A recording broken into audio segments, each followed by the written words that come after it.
Welcome everybody, we are coming to you live from the home of jazz, New Orleans, Louisiana, where tonight the city welcomes home one of its favourite sons. Regis Prograis returns home nearly 5 years since he last fought here, but he does so tonight once again as champion of the world. Welcome everybody. There is the Smoothie King Centre here in New Orleans, where tonight we'll go live on DAZN as Regis Prograis defends his WBC 140-pound title. Chris Lloyd here with Chris Algieri for Before the Bell, a man, of course, who held the WBO version of the super lightweight title, and that has been the topic of much discussion this week after a brilliant performance last weekend for Teofimo Lopez. 5 days after that, he's relinquished the belt. Massive landscape change at 140 already. Potentially Josh Taylor and Lopez taken out of the division since last Saturday, and even more imperative for Regis Prograis to maintain complete focus on the task at hand tonight. Yeah, absolutely. I mean, not only does he need to win, he needs to do it impressively. Now, his opponent's not someone that really is well known amongst the greats, the elites at this weight class, so he needs a statement win here and then look for one of the big dogs so he can literally be the man of the division. We saw how dangerous Zorrilla can be late against Barboza. He was outboxed for large portions of that fight, but he hurt him late in the contest, and of course we saw Prograis hurt by Zepeda late in his fight last November, so there is a chance here that the hands of the Puerto Rican could be dangerous. Prograis fights hands low as well, and he gets hit too, doesn't he? Yeah, I mean, Zorrilla, he's a tall guy, long guy for the weight class. He punches hard. As you mentioned, he was able to hurt Barboza late in the fight.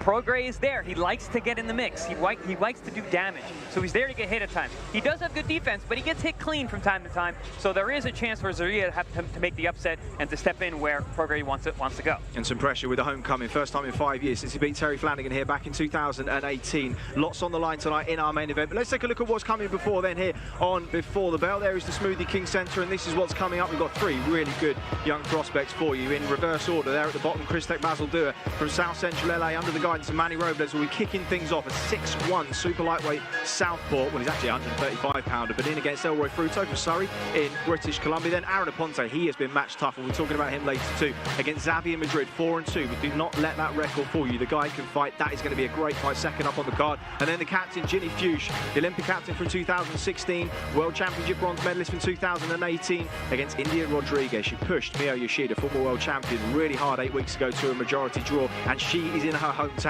tonight. There is Elroy Fruto, one half of our first contest of the night. Shorter guy, he's going to be giving up a lot in physical advantages. This young man, Chris, very, very impressive early on, been sparring a lot with Virgil Ortiz and Robles, but just 18 years of age, can really punch, and well, he has all the physical advantages. It's down to him to use them tonight. Yeah, I mean, 6'1", lightweight, that's super impressive. I was very tall for super lightweight when I fought, so everybody that I fought always had the same game plan. Yeah. Get in the inside, throw overhand rights, try to get on the inside. So it's funny, when you have that height advantage, you know how your opponents are going to fight, because they really don't have a choice. You can stay on the outside and jab him and move, but like you said, he's been doing so much work in the gym with Manny Robles.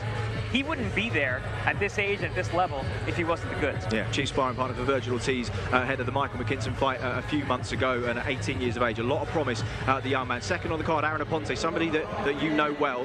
He's been matched tough, really, really tough too, and another tough fight for him tonight. Yeah, that goes to the confidence that his team has in him. They've wanted to move really quick. They knew he had a good amateur background. He's another one who's got great height and reach for the weight class. Trains really hard. I've seen him in the gyms down in South Florida. He's hungry to perform, and he's always chasing that knockout. He wants to impress everyone. He's going to try to do it again tonight against a very, very tough opponent. 8 rounds between Aponte and Xavier Madrid, and our second contest. But we're hearing the first fighters of the night are ready. So to bring them to the ring, as always, let's head down ringside to our MC, Mr. David Diamante.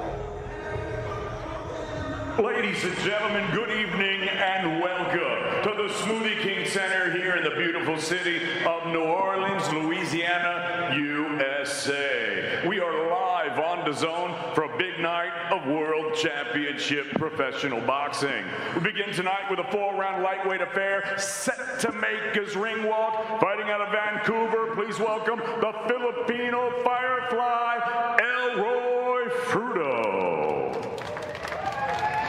Well, it's part of Daniel McGarvey's D-Max stable in Canada. Lots to like about this kid in and outside of the ring. He speaks extremely well, student of the game, and he's a fast starter as well. Be giving up a lot in size in this fight. He knows that, but he's been subject to high praise from previous opponents for his heart, his desire to fight. In a fight with Lev Jackson listed as this year, but it was from 2018, as far as I can see online. It was a bit of a war. They were both novices at that stage of their careers. He has improved a lot in the last 3 or 4 years since. But Basildua can punch, and he can be hit, this kid. What can he bring tonight? And what he knows is a massive opportunity on a big platform.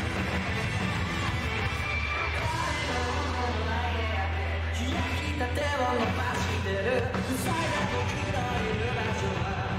now entering the arena, the undefeated El Flaco Cristek Bazaldua. Ladies and gentlemen, once again, good evening and welcome to the beautiful city of New Orleans, Louisiana, USA. We are live on DAZN for a big night of World Championship Professional Boxing. It's all being brought to you courtesy of Mr. Eddie Hearn of Matchroom Boxing. We're sponsored tonight by Bet Online and Stagefront. All of tonight's bouts are sanctioned under the auspices of the Louisiana State Boxing Commission. The chairman is Buddy Embanado.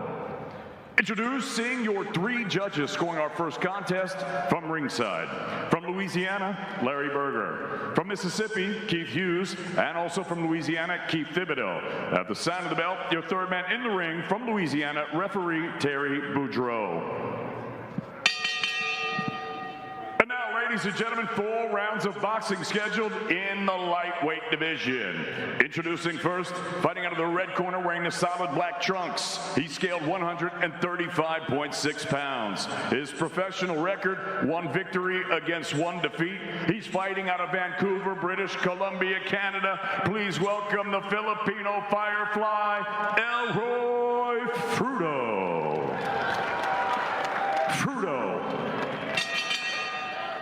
His opponent across the ring, fighting out of the blue corner. He wears the sparkling black trunks and scaled at already 136.4 pounds. His young professional record thus far perfect, 1 fight, 1 victory. Fighting out of South Central Los Angeles, California, by way of Guanajuato, Mexico. Here is the 6-time national champion and the 2022 WBC U.S. Amateur Champion, Cristek El Flaco Bazaldua.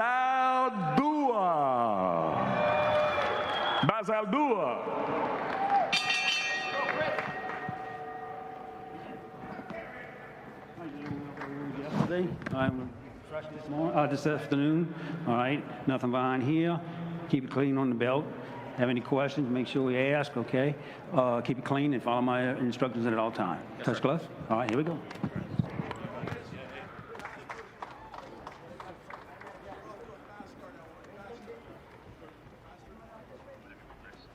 So both fighters coming in inside the agreed 137-pound catch weight limit.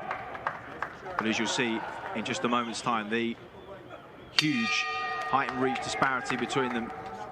And Cristek Bazaldua, the tall figure, boxing out the southpaw stance. Elroy Fruto hittable, but he comes out fast. 4 rounds scheduled. You had mentioned Bazaldua being one of the chief sparring partners of Virgil Ortiz. Not an envious position from what I've heard from the sparring partners of Ortiz. Rumour's eyes hung extremely well with him in the gym for the last couple of years. Manny Robles wouldn't invest his time if he didn't believe this young man had all of the attributes to go a long way. Already looking for the uppercut with the rear hand, sensible against a shorter opponent. Fruto has got gaps down the middle as he just looks for that right hand to the body.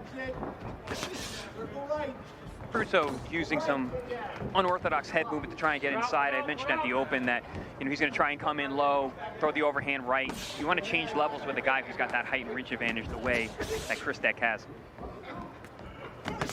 Just looking for the timing on that. Rear hand just lands a stiff jab. Speaking to his manager, Rich Moore, who's the husband of Ramla Ali, who's on the card a little bit later on. Said it's about just getting him to really start to believe in that power, and he just landed a short right hook up close. And I think the glove of Fruto may have touched down there, but the referee says box on. Minute 40 on the clock, and another left hand lands down the middle. And Fruto in a little bit of trouble, and in the corner here. And Bazaldua starting to let the hands go. Fruto hangs on, just spares himself a moment there. The referee was having a good look at him. I believe that should have been a knockdown. He's definitely hurt. And he likes to go out on his shield, Fruto. He's a real warrior. Been praised for his heart by previous opponents, and he will go out swinging, but he's up against it here as Bazaldua in the ascendancy. Looks for a left hand again, finds another uppercut through the middle. Bazaldua doing a great job of maintaining the distance, letting his hands go. A lot of times with these young fighters, they'll smother themselves when they're going for the finish. He's not doing that. He's maintaining that length and landing his power in the end of the punches. Huge amount of leverage on that left hand as well. Just watching the head of Elroy Fruto snap backwards. He just takes a step off for a moment. Some heavy leather in these first couple of minutes, 45 on the clock. I like the composure of Basel Dua. He's maintaining that distance. He tried to get him out of there. Said he got a very durable guy in front of him. Taking a step back, going back to the jab and the straight punches. Beautiful left hand there. You tend to see him, actually in his debut, establish the long straight shots, and if opponents start to get closer, he uses that hook to spin off and get himself back to centering, but he hasn't been under that kind of pressure that he's needed to really use the hook and the exit yet. He's been in full control through this first round, and Elroy Fruto looking a little bit dazed as he walks onto another short hook. 10 seconds. Yeah, that check right hook from Chris Deck has been a great shot as Fruto has been lunging in. Fruto trying to find a way through the front door, but all one-way traffic so far from Basel Dua. Well, his chin held up. We'll try and get a look and see if that glove touched down.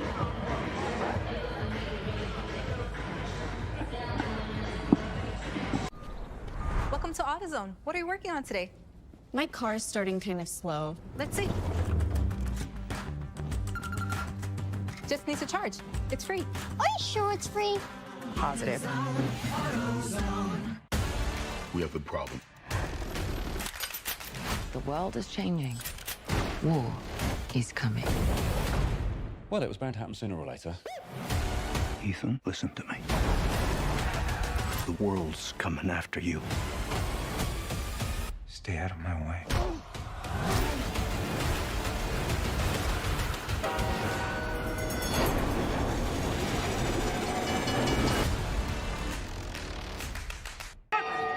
So start of round two, Elroy Fruto was up against it in that opening round. He has fought a couple of southpaws before in Lev Jackson and recently Eli Martinez, giving them both good fights, but a different level of opponent in Basel Dua so far.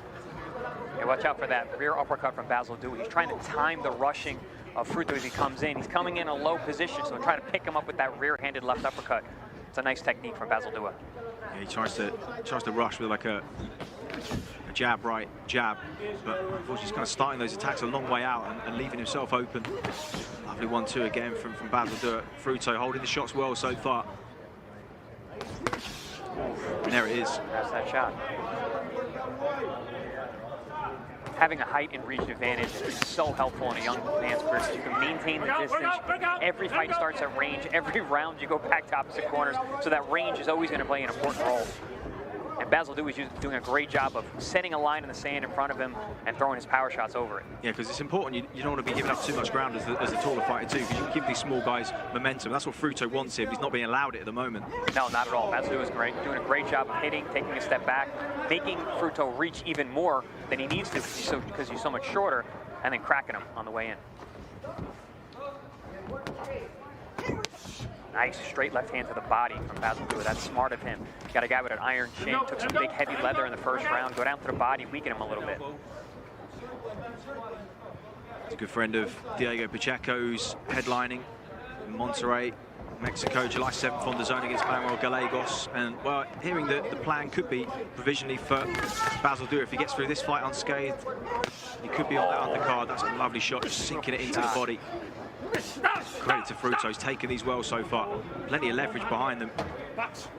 Yeah, you said from the open that Fruto was tough. A lot of his opponents had said so too, and we're definitely seeing that because he's got hit with some clean shots upstairs and downstairs. When you're the smaller fighter, you just need something exceptional. You need to have the quicker hands, the quicker feet to get into range. Unfortunately, it looks like he's being beaten in every department, but he has got the heart, he's got the desire, and he's just trying to spin himself off the ropes, give himself some space to work. When you've got a battle of real estate like this, Fruto, when he does get inside, he's working so hard to get there. He needs to get something done. Right there, he got tied up, pushed away. He's got to take advantage of when he's able to get inside.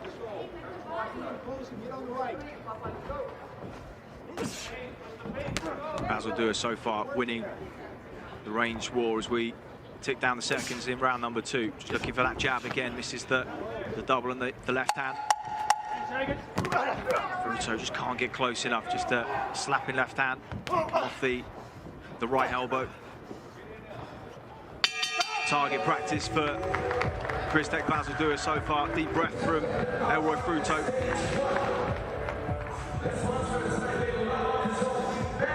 He's got the scope at 6'1" to go up through the weights. We could see him at 147 by the time he's in his late 20s. Of course, at 18, making the weight's not going to be too much of a problem for him.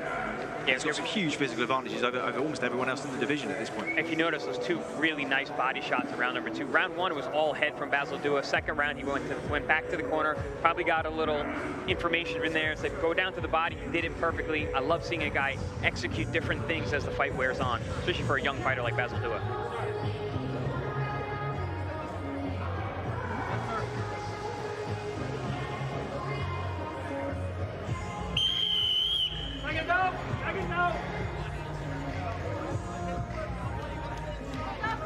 Scowl from Fruto as he steps up for round number 3. The fight has not been broken out of him yet.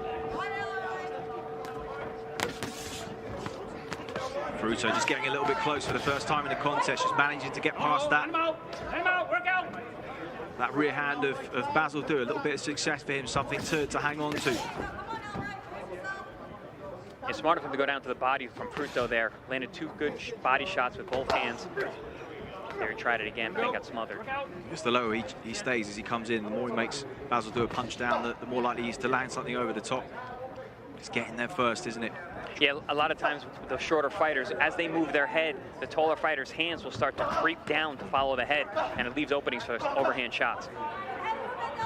Like that, which just missed. This is money punch Fruto looking for the overhand right as Bazaldua just re-establishes the range, but he gets caught with one over the top there, but now just starts to let his hands go. So the problem is that when he does land, he's not putting a dent in Bazaldua. He's just going to walk straight through him as he is now, presses him back, catches one in the return fire, but it's pea shooter stuff against the heavy artillery. Bazaldua snuck in a nice left hand to the liver there. Fruto took it well.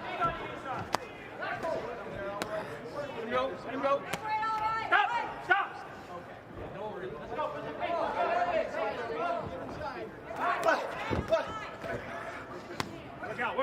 Work out. There you go. I was just about to say, one thing I would like to see from Bazaldua is more jabs. You know, he's got that height and reach advantage. That's something that he's always going to have as an advantage at these weight classes, probably until he gets to 147 or 54. If he does get that high, he's going to be the taller man. So having a good stiff jab, especially from a southpaw position, is a great weapon. I was talking about Aaron Aponte. He'll be in with a shorter fighter in Xavier Madrid next up, and just occasionally he's been guilty of abandoning the jab and letting shorter fighters get close. If he does that in the next fight, he could be in for a really hard night over 8 rounds in our second contest of the night. But, well, just a little bit more success for Elroy Fruto in this round. Not enough to win the round, and Bazaldua is just starting to find a home for that uppercut through the middle again as they tie up. Fruto just trying to make it a little messy here, just spoil and give himself a little bit of time to breathe. That's what he needs to do. Like you said, he's outclassed. He's got the physical disadvantage as well. He just needs to make it rough. You know, he's a tough guy. He can take a couple shots on the way in, but once he's there, just push your man around. He's young. He's 18. Use your man strength. I think that's been one of the surprise elements of Bazaldua at 18, at the height he is and at the weight. You maybe assume there was some physical developing to do, and of course there is, but I think the guys in the gym have been surprised just how physically strong he is, how able he is to hold his feet and trade with some world champions in bigger weight divisions than he is. You can see his physique. He's not quite mature, but you can see the muscular development on him, even for an 18-year-old. And you could just see that frame. He's going to grow and grow and grow. He could put on a lot of weight and be in multiple weight classes.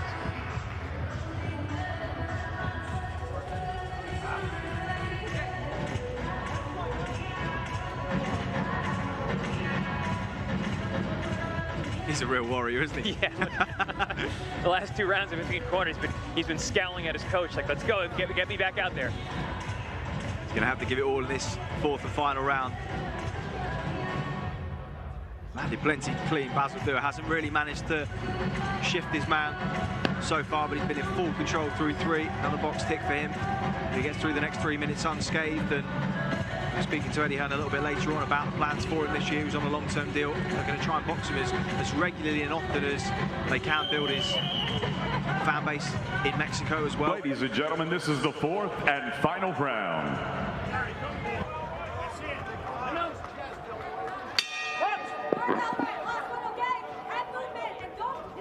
on too, seeing the success, the rise of Diego Pacheco, so it gives him just that tangible path to success. Coming from a deprived area in South Central LA, not had an easy life growing up, so he wants to repay his dad and make an easier life for his family. But he's seen that Pacheco is getting close to contender status, and he will know now that with hard work and perseverance and that path laid out for him with Matchroom Boxing, that it's possible for him in the next 2 or 3 years as well.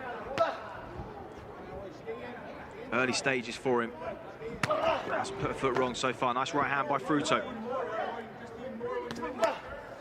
You mentioned how he gets to see his gym mate and friend Pacheco going through it. It's different watching something on TV and being like, oh, I want to be like that. But when you're in the gym with someone dropping sweat, trading punches, and you're seeing their development and their success, it really spurs you on that much more.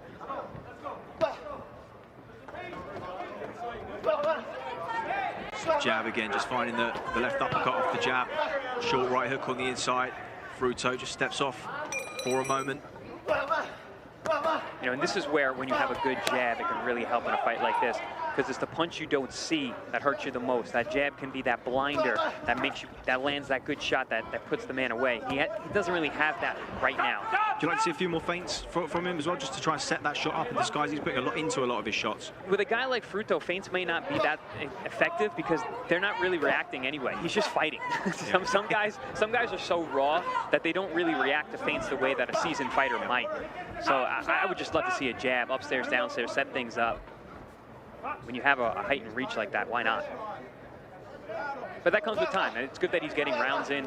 I even think about my own career. I came from kickboxing, where you didn't jab. Right? The first one in the UK, didn't you? Fought in the UK? I fought in the UK. No, I actually never fought in the UK.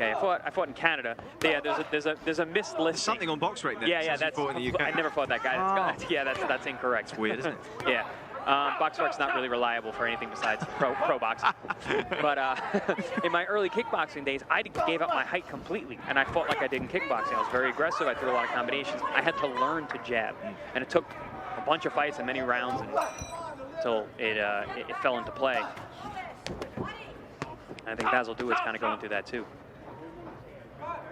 Derwin Richards, who's in the corner of Ginny Fuchs. I think he was down in his fighting days as an opponent of Roy Jones. I think he was stopped in 1 or 2 rounds, and they came to him, and he said, no, it definitely wasn't. That wasn't me. Yeah. Only in boxing, really. Wasn't happening in any other sport.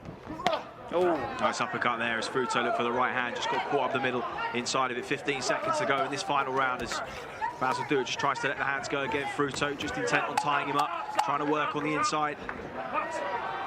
Spirited performance from Fruto, but he has been outclassed here as they both just try and stand and trade. Fruto just looking for a right hand, lands one down the middle. Good finish for the man from British Columbia, but he's been outclassed almost in the entirety of those 4 rounds. And Basil Dua rolls on, and well, provided there are no injuries, doesn't look like he's really taken too much clean at all. We could see him on that Monterey belt in a few weeks' time on the undercard of Diego Pacheco, but I'll ask Eddie Hearn about that a little bit later on in the show.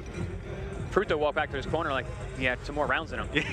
I think he'd just keep going for as long as he was upright. Well, long way to go for this young man, but 18, all the right pieces are in place for him in the structure and the support around him. And here's some of the highlights over the last 2 or 3 rounds. Impressed with what you saw? Yeah, I saw some really nice work from Chris Deck. I mean, he's 18 years old. He's getting the rounds, and he's a very, very tough guy in front of him. He's really, you have to break someone like that, and you know it's very difficult to do in a 4-rounder. He was close to getting. I think he scored a knockdown in the first round. He was close to getting a stoppage in the first round, but after that, it was really just complete control from Basil Dua. Fruto really didn't have much answers for the height, the reach, the body punching. Excellent stuff from Chris Deck, though. Good development fight. So the first of 3 contests down here on Before the Bell. We'll get the formalities in just a moment. I don't think there'll be any surprises on the scorecards. David Diamante just checking them through now. 2 more fights to go. Aaron Aponte and Xavier Madrid next up, and then Ginny Fuchs and India Rodriguez. Looking forward to that one before all the fights start live on DAZN, 7 o'clock local time here in New Orleans. Jeremy Hill and Mark 2 Sharp Davis will start us at 7 o'clock. Let's get the result here. Here's David. Ladies and gentlemen, after 4 rounds of action here in New Orleans, we go to the judges' score totals. All 3 judges scored this bout identically, 40-36 for your winner by unanimous decision. He's still undefeated, Christek El Flaco Basil Dua.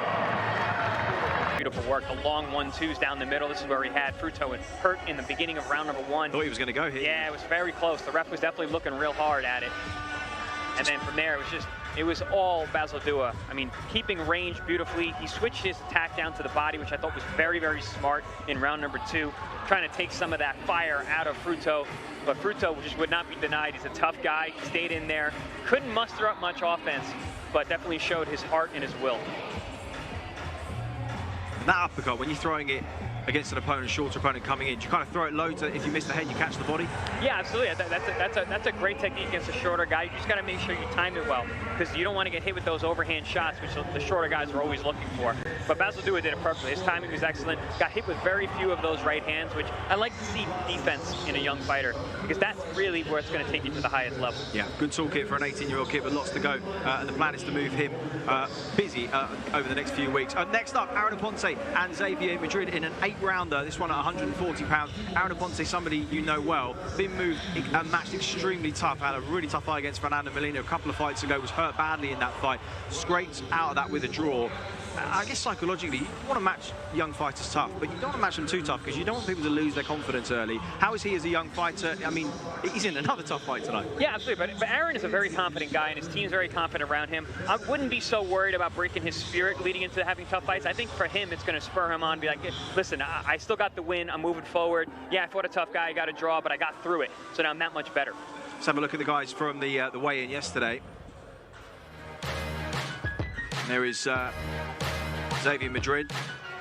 He built Madrid Sports Performance with his family from the ground up last year. The yoga classes group training, a real personal achievement for him. And well, we talk about the 2 losses that he's got on his record, the really heavy-handed Juan Sanchez, and he was game all night long in that fight, and of course Delonte Johnson, and he gave both of them really, really good fights. They're the only guys who stopped him from going 6-0, and out of the 2 of them, they're 14-0 combined, with only 3 that they haven't stopped, and he is accountable for 2 of those. So this is a really, really tough guy, very competent. He was, I think, a running back in college football was his background, and well, a little bit of height and reach discrepancy, but he's clever inside.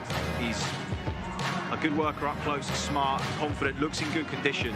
And for Aponte there, well, you know him well, but we see he can be hurt. We've seen he's not invincible, and Madrid will believe if he didn't get past that jab early, he could cause some problems. Well, I think that's one of the reasons why this fight was picked for Aponte. They want him to use that jab, use that length, use that boxing ability that he has. Because in past fights, he's kind of gotten rid of that, and he's tried to fight guys, tried to get a knockout. That's not really the fighter he is. He's developing himself as a professional. I think he's really going to have to get behind that jab in order to be successful tonight against a very, very tough Madrid. Night fight for Aaron Aponte against the 4-2 Xavier Madrid. Both fighters are ready. 8 rounds scheduled in the super lightweight division to bring them to the ring. Here's David Diamante.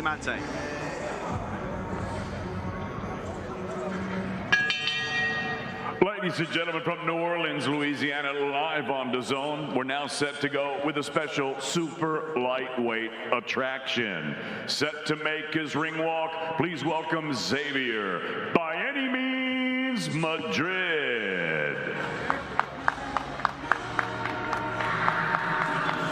Well, he said fighters from my way had speed and power.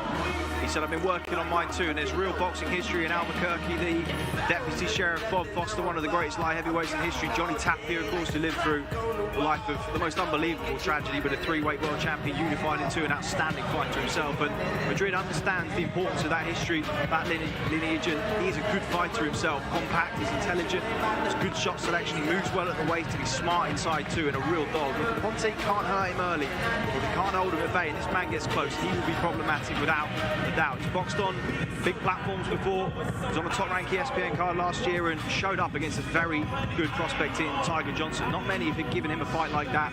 Took some good shots in that fight too, and he did so against a heavy-handed Juan Sanchez last time out. Very solid technical all-rounder. He's tough, and on this evidence, a very, very live dog in this fight. Xavier Madrid from Albuquerque in New Mexico.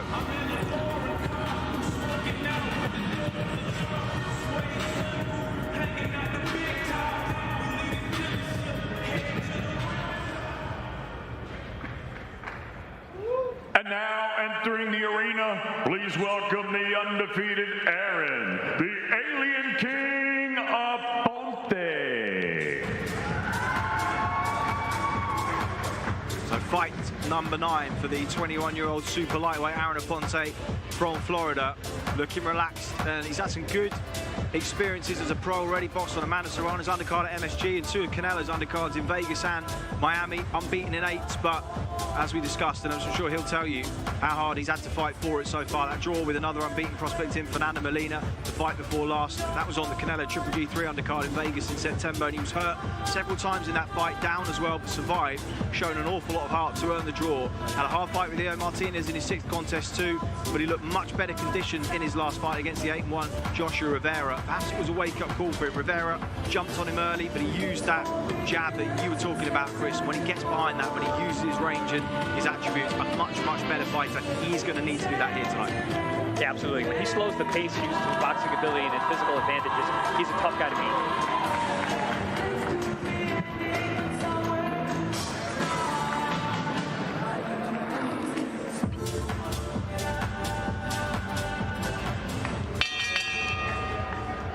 Ladies and gentlemen, from the Smoothie King Center here in New Orleans, Louisiana, live on DAZN, we're set to go with a special super lightweight attraction. It's all being brought to you courtesy of Mr. Eddie Hearn of Matchroom Boxing.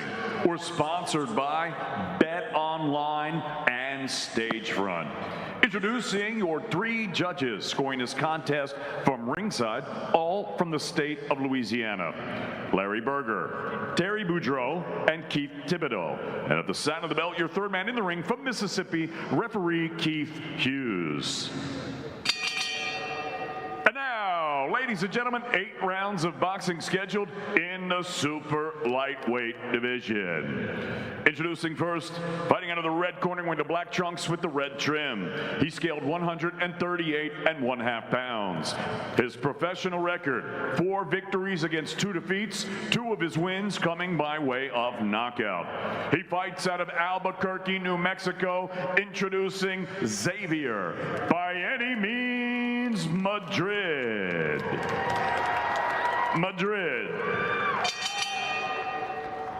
And his opponent across the ring, fighting out of the blue corner. He wears the green and blue with white trim.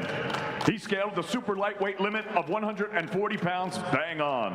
He is undefeated in his campaign as a professional with a record of 7 victories, no defeats, 1 draw, with 2 of his wins coming by way of knockout. He fights out of Hialeah Gardens, Florida. Ladies and gentlemen, Aaron, the Alien King Aponte.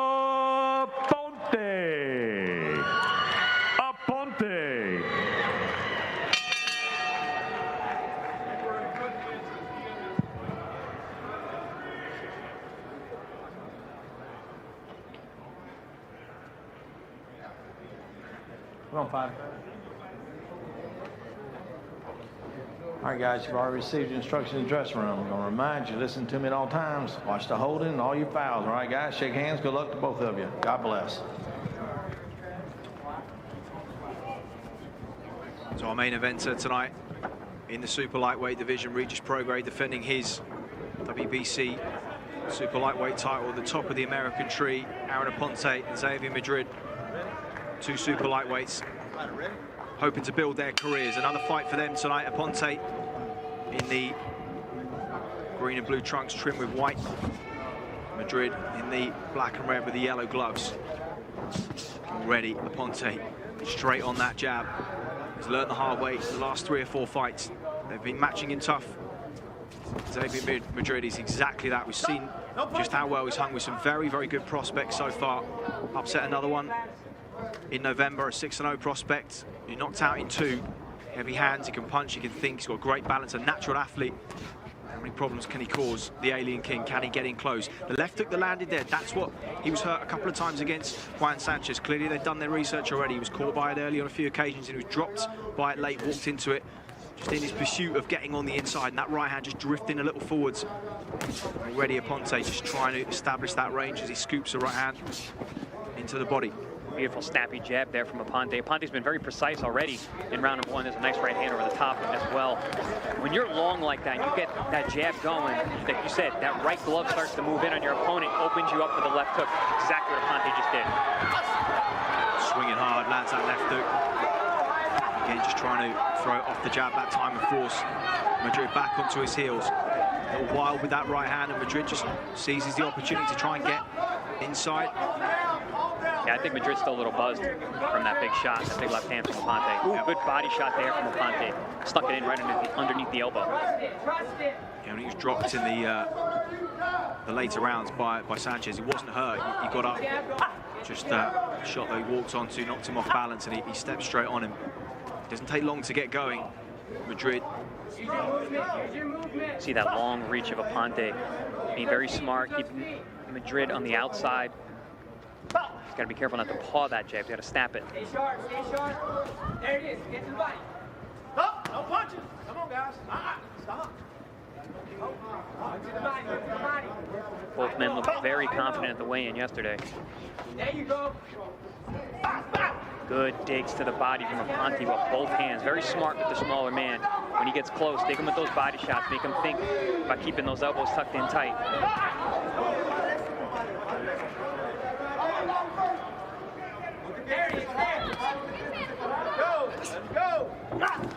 Important to earn his respect early and make him realise that just because he gets past the jab and gets him close, he's not just going to win the inside exchanges. And he lands a nice right hand and a stiff left hook there. Back to long range, stiff jab, looking for the right hand behind it. And again, Madrid just trying to close that gap and work away up close. He does do that, Madrid. Does free up space, just finds little ways to manufacture a little bit of room for himself to punch, just sliding across them and creating some angles for the hooks there. Good finish to the round by Madrid, but it's been a good display of distance punching from Aponte in this first round.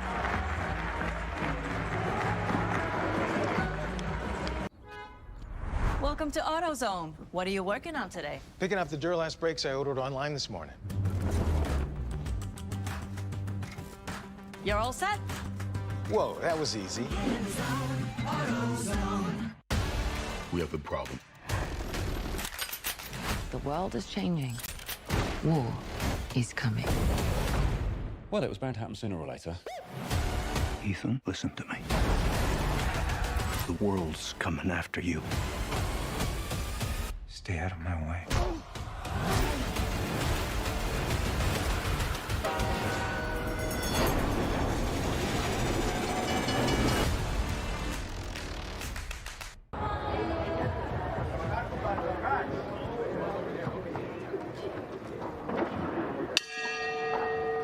To round number 2 we go. Nice feints there from Aponte to start the round. That's a great idea when you got a shorter man in front of you. Get them to reach and lunge a little and counter up the top. Catch counter, catch counter. I don't know if you heard, Chris, but Aponte came out to a Sade mix. Smooth operator. I did. That was a pretty smooth move. You look relaxed just there. Yeah. There. Yeah, he's been very relaxed all week. Looking for that raking right hand around the side of the guard. Stiff left hand under the elbow. That's right, lead from Madrid to the body. Madrid has the right idea. You know, the shots that he's throwing, he's trying to out-jab the taller man. He's going to the body like that.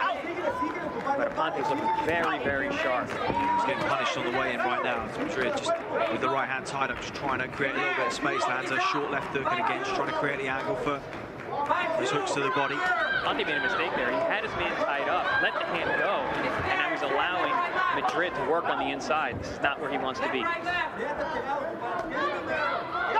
You can see the physical strength of Madrid on the inside. He's able to tie his hand, break his hands out, hit on the inside. Yeah, that college football background is explosive, physically very strong. He's working away up close in his kind of fight. This is better stuff from him in round 2. Just chops that right hand short over the top, and nice response from Aponte. It just tries to exit on that right hand, but just spins himself back against the ropes. This is good. In close exchanges. You can see the advantages for Madrid here. He's got the shorter arms. He knows how to tighten those punches up. Aponte's still throwing wide shots while on the inside. Punches are going around Madrid rather than landing like that. This is where in fights, just occasionally Aponte's abandoned that jab, but he's back on it here. Learned the lessons from those previous contests, but again, Madrid just able to close that space down. Already starting to develop nicely this through round number 2. Aponte just looking for that jab again. Madrid just with the head movement, evading the shot. There you go.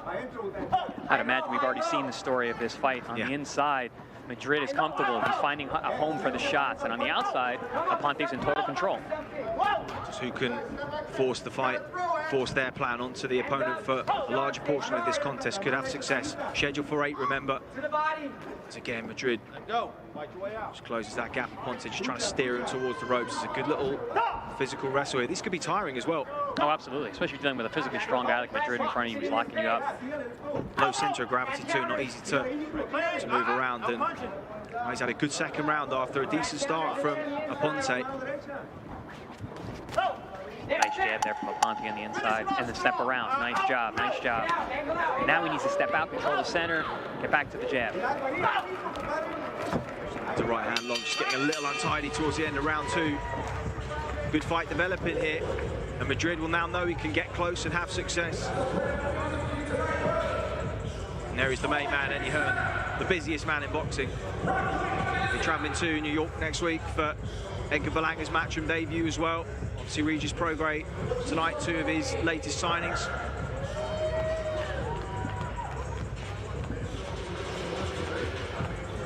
Then he'll be heading back to Sheffield for what he will consider to be the UK's brightest super lightweight prospect in Dalton Smith, the reigning British champion, in a unification with the Commonwealth champion Sam Maxwell in Sheffield. July 1st.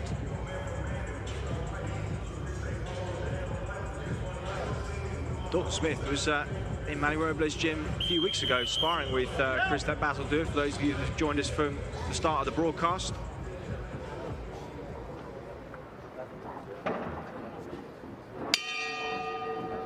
So away we go into round number 3.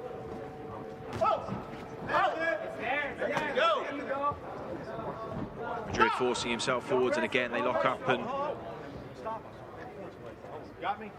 Blood from the nose of Madrid.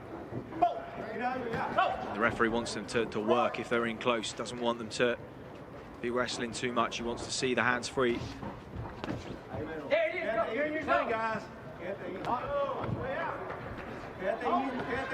Against Madrid trying to work it, freeing up some space. Aponte trying to keep those hands across the body and just try and make himself a small target. It is, just get the sense that it is Madrid's fight very close like this. Nice right hand just again sneaks through the middle, and Aponte just staying on the ropes a little too long here. I had mentioned how Aponte throws looping shots on the outside. He threw that one so wide, it got caught up in the rope, and he got hit with a good right hand from Madrid. It was better though, just chopped the right hand through off the ropes that time.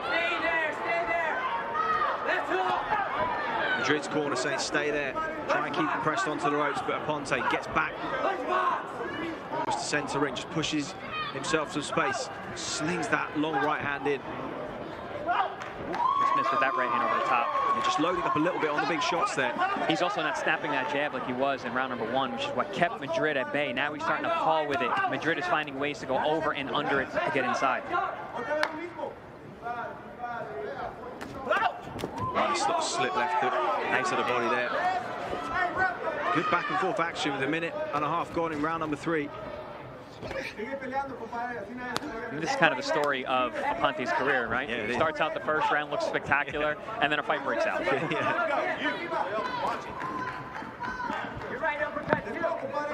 That's one thing. When you're a good boxer and you have length like this, and your inside fighting doesn't match up with your outside, you've got to learn to properly clinch. Aponte doesn't have that skill set yet. He doesn't know how to tie his man up, spin him, get back to the center of the ring. Good boxers always have that in their back pocket if they're getting out punched on the inside. It can be a long night in these situations where he's being worked up against the ropes. He just managed to get an exit there and land 3 or 4 on the inside. Madrid, nice left hook there. Slips and rolls under the hooks, and again just trying to push him back, leaning on him with the shoulder, using that physical strength. That Aponte's been pushed around a little bit here. Slings the right hand in. He's so wide with those shots though, Chris, right, and he gets caught straight up the middle. Really compact, crisp shots from Madrid, and he's forcing his game plan onto Aponte so far.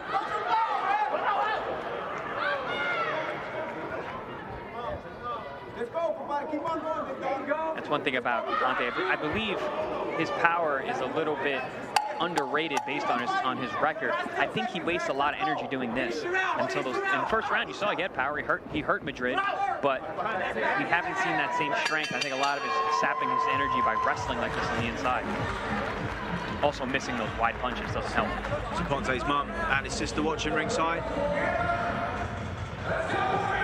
She knew the camera was there. They do. Wonder how they're feeling.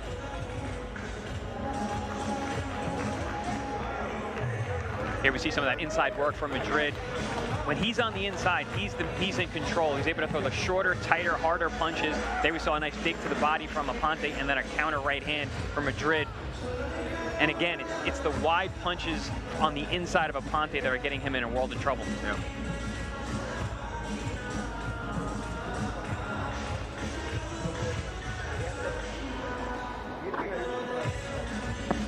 Against Molina as well, he was just looking for the big right hands a little too much, just loading up on them and falling in, almost closing his own space down. Just shades that we're seeing the same thing here, and it's allowing Xavier Madrid to fight the fight that he wants in close. Nice right hand to start the round from Aponte. Into fourth we go. Yeah, when he throws those straight punches, it's beautiful. There's a nice 1-1-2 right off the bat. He's doing that well in the first round. Now we see him on his toes boxing. Good counter check hook there. Xavier rushed in. That's the shot he's the most vulnerable to as a fighter. Madrid, again, just now on the front foot, hunting, looking for a way pass, trying to stay low. Ponce looking for that left hook. Madrid gets under it, gets in close this time. Go high low. Nice spin off there. Gets back to the center of the ring. Good boxing from Aponte. Back to the jab. Yeah, that's the adjustment, isn't it? If he's not able to mix it up close, there's no point in him sitting on the ropes and giving Madrid 30-40 seconds of success. Don't allow him to have the fight where he wants it. Nice long right hand, just whip around the side that time.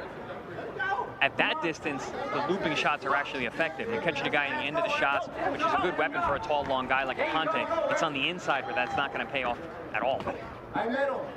Use your hand. There you go. You're free. Work. Nice angles. Yeah, it was a lovely angle change. Just stepped off to his right-hand side, made some room for the left hook, and again, just trying to cut the space off from Aponte. He's just trying to find an exit here. You had mentioned how tricky Madrid can be on the inside. You were seeing that. Those tight little angles and short punches. Very effective stuff. I mentioned the Delonte Johnson fight. He was well beaten in that fight, as he was against Juan Sanchez. He was live in both fights and never really hurt in either. Even though he was down against Sanchez, it was a flash knockdown, and he showed immediately getting up late in the fight. He closed really well. Physically, when you've got a guy like this who can work inside and he is physically stronger, it's always going to be a difficult prospect for you. And well, Aponte, as I mentioned, he's been match tough, and they haven't taken it easy on him tonight. I think maybe people would have looked at Madrid's 4-2 record and just assumed that he was a lesser guy than what he is. He can really fight, very technically good as well, competent, can take a shot. Does look a little tired here, I have to say. I think the first 2 or 3 rounds are taken out of him. A lot of wrestling, a lot of clinching on the inside. But again, just chops away up close. Madrid did have a good sustained 1 minute there where he's able to catch Aponte on the inside and get some work done, so he might have punched himself out a bit. He'll finish stronger in these last 30 seconds. Aponte just tying up that loose arm away from the blind side of the referee. Still a lot of fight to go, though. We're only halfway through. Both men exerting a ton of energy. I'd say just throwing that chop in right as Madrid again closes the gap and works in volume up close. Really eye-catching shots, the ones that stay in the memory coming from Aponte, but there's a nice left hand from Madrid, and the volume's coming from him when he gets Aponte pressed up against the ropes. He will feel like he's in this fight. Oh yeah, absolutely. He's here to win this fight tonight.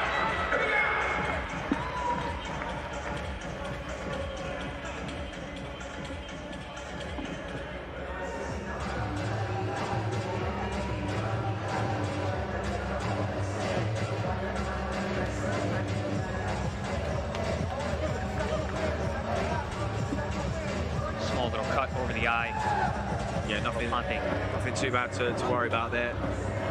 Looked like it was very, very tiny. One spot of blood.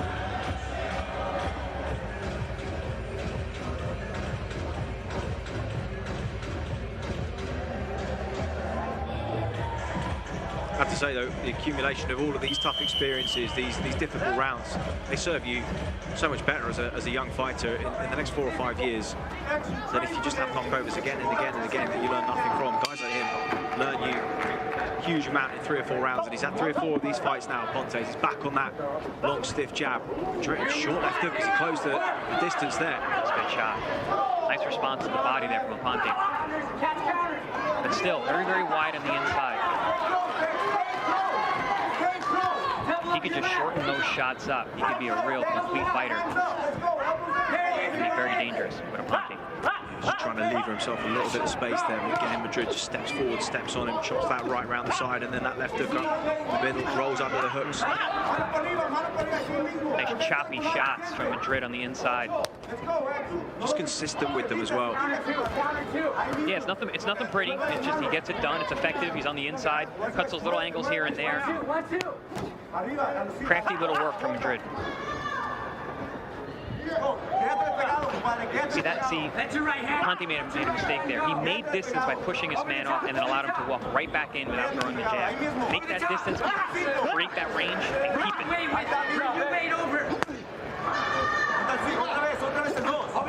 Drawing that line in the sand as a boxer is extremely, extremely important. That critical distance line, where you can hit them and they can't hit you.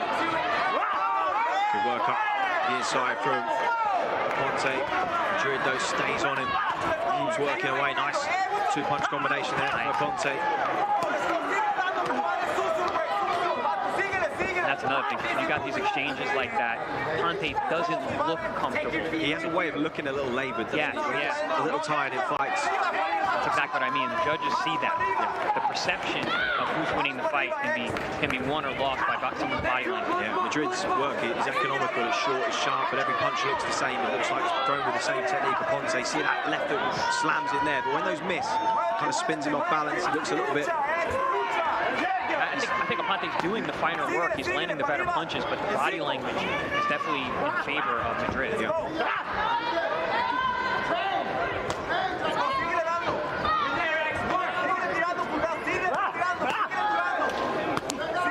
That was a nice short if I'd missed. Good attempt there from Ponte. But again, it's that inside short work from Madrid that's really paying off. Oh, stiff right hand around the side, but Madrid's worn it well, just keeps walking forwards through the fight, just keeps chopping away with those little short shots around the side, and then the left hook up the middle of Ponte. Just pulled out of range, landed the left hook. See what I mean? That's what I mean. Ponte's landing those better shots on the inside, but Madrid's winning these moments where not much is happening. See nearly a full round of these guys just working in close now. Good to see. Again, Ponte just trying to slide that. And I'm sure the mindset of a Ponte is, hey, wow. Well, we'll have to get a look at that in the interim. I didn't hear a warning leading up to that. No, I didn't at any point. Wow, that's a major point. It is a major point in an 8-round fight, and well, it was plenty of work in close there. Nothing ostensibly to us before that looked like it was straying low, or that even he had complained about at any point Madrid there. So to have a point deducted for a low punch, see if we can have a look at when and where that was. I had that round for a Ponte, but I could easily see a judge arguing that I was a Madrid round. That makes it a 2-point round if it were to go that way. Wow. I was out of nowhere. I don't remember any other warnings in prior rounds either.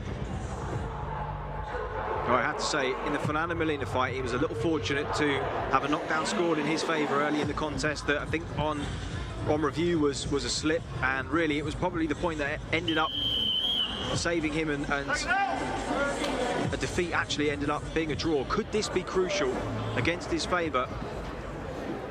With Xavier Madrid right in this fight and boxing well so far. Into the 6th we go. How pivotal will that point deduction be at the end of 8 rounds if we get there?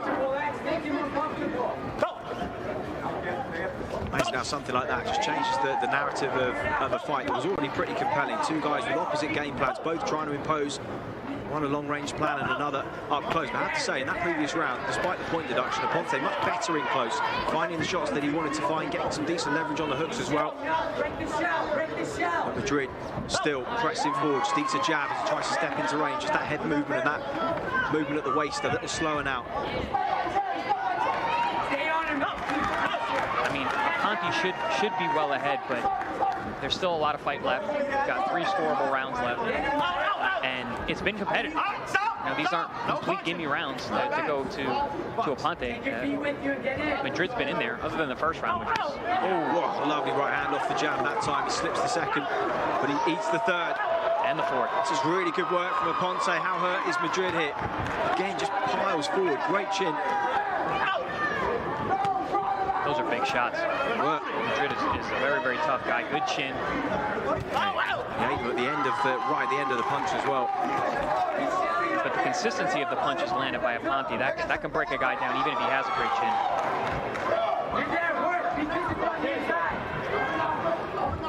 Just a laboured look about the work of Madrid for the first time in the contest here. Short right hand on the inside. Again, it just chops away. It seems like that point deduction has actually woke Aponte up to going back to his boxing, landing some big right hands. Looked like he looked in the first round. Aponte just steps off for a moment now, just lands that lead uppercut. Madrid just pressing him as he has done for the last 3 or 4 rounds, just chopping away on the inside, looking for the angle for that left hook, but Aponte just rolls underneath it. It's been an attritional fight with a couple of rounds to go here, a minute in the 6th. I agree though, Chris. It just looks like Xavier Madrid looks labored at this point. Some of those shots are having an effect. Yeah, he ate something hard at the beginning of the round, didn't he? Just suddenly went flat, and although he keeps walking forwards, just the spring has gone out of his legs. The reflexes look a little slower. And Aponte looks stronger. He looks like he's able to move Madrid around, which in the first couple of rounds that wasn't the case. Nice short work again on the inside. Eats an uppercut. Yeah, that short right hand to the head, off that right to the body's worked really well all night for Madrid so far. And that little left hook off the angle change as well. Aponte just works with him. I think in hindsight, when Team Aponte looks back at this fight, no matter what the result, they're going to say, man, I got hit with some shots I really didn't need to by fighting in positions I didn't want to be in. Yeah, it's the story of his career so far. But he is really, really good to watch, Aaron Aponte, and there's a little wry smile from him. He's thinking, I swear, the pro game's harder for me than everybody else. And I have to say, I watch a lot of prospects back in the UK and stateside. He's been matched as tough as anybody I've seen at this stage of his career. Credit to him for taking these kind of fights. But that was the shot, I think, that landed early on in the round. It just maybe buzzed Madrid, sent the legs a little flat, and just starting to see Aponte take over. But he's had to really work for it these last 5 or 6 rounds. Yeah, the first minute of that round, he couldn't have missed a shot. He landed a bunch of, I think it was like 3 or 4 straight right hands, a good left hook. Got dragged into a war a little bit toward the end of the round, but for the most part, it was a very strong Aponte showing. Let's just try and look at that point deduction again. Here's the shot. Ooh. Yeah, I was right. I was very high on the top, the lower part of the belt line. I mean, that's a tough shot, but I don't know if that's worthy of a direct point deduction. I don't think with the amount that they were working up close, and the amount of hooks that have been thrown, the amount of body shots, the amount they've been in the pocket trading, that you can really say that was deliberate or worthy of anything more than a warning. But the last couple of rounds, has Aponte just taken over to a point where it will be inconsequential. He needs to close strongly here. 2 rounds to go. Can Madrid just get a second wind here? He was a little flat in that last round. And Aponte's energy levels actually look good in the last round. They look good here. You know, even though we said at certain times he looks a little labored, like you said, but I think he actually is in good shape. I think it's more just his body type and dealing with such a strong guy in front of him.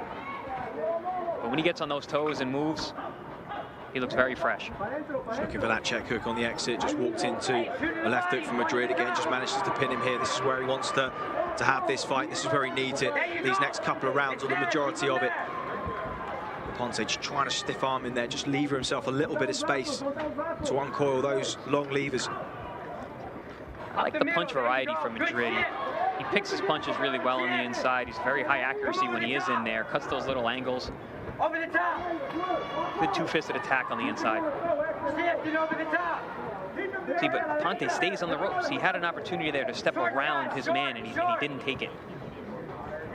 Stays in the pocket much longer than he should. Ooh, good right hand over the top. Yeah, the chin of Madrid turned pretty violently there, but again, he just stays firm. Nightmare of a fighter, really, in front of you all night long, no matter what you hit him with. Yeah, he's walked through some hellacious shots tonight. Disheartening, you know, when you land your best shots on a guy, you see the sweat spray off the head, you see the chin turn, you think you're going to get a reaction, and really, other than him going a little flat for a couple of minutes in round number 6, he has just been on the front foot all night long, chipping away at the body, working relentlessly, consistently, precisely. If you remember early in round number 1, it almost looked like Aponte was going to blow him out. He had him hurt with the left hook immediately. In the first round was in total control, and the second round was a whole different story.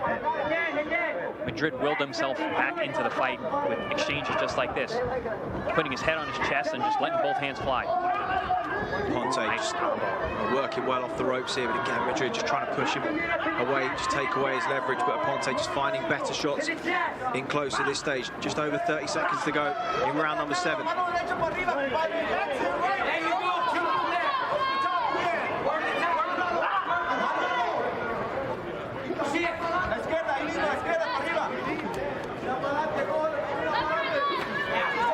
Here we see Madrid just looking fatigued, not throwing as many punches on the inside, allowing Aponte to push him off much easier than he was earlier. Put on the cheek there of Aponte, not sure if that's a new abrasion or if it's blood from somewhere else. Well, that's a good double left hook and a triple from Madrid there, working well, trying to finish the round strongly. Into the final round we go.